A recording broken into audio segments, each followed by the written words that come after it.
So we're in my studio and I'm doing a little bit of practicing for the upcoming performances of the Nielsen Clarinet Concerto. It's an amazing piece written by Danish composer Carl Nielsen. It's an extremely technical piece that requires quite a bit of maintenance. So usually what I would do for a session like this is just start really slowly, turn on my listening ears and be really careful about different things like intonation, technique, and just sort of slow into the different passages that are really technical. This particular copy I've had since I was in high school at the Interlochen Arts Academy. I would have gotten this in 2006 or 2007. Oxenwald, who was the clarinetist that this piece was written for some 100 years ago, give or take, he thought it was a little bit too difficult.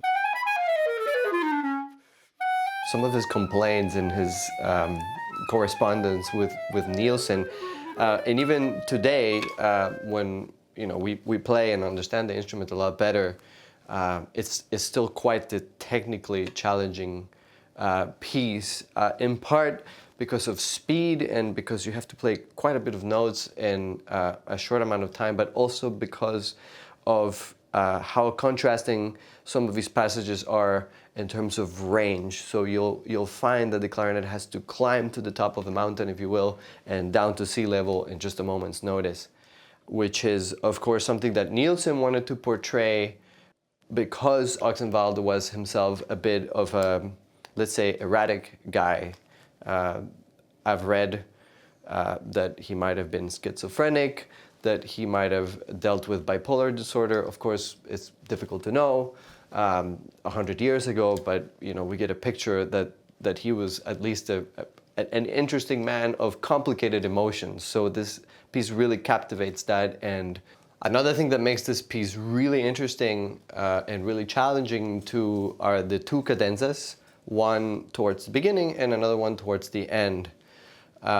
And there's one aspect of clarinet playing that is showcased in this piece, which is fast articulation, which, again, I would practice very slowly at home just to make sure that my tongue is perfectly lined up with my fingers, and then slowly speed it up to tempo.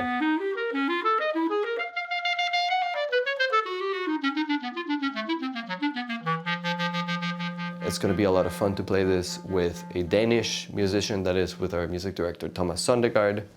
And of course, it's going to be a lot of fun to play with the Minnesota Orchestra.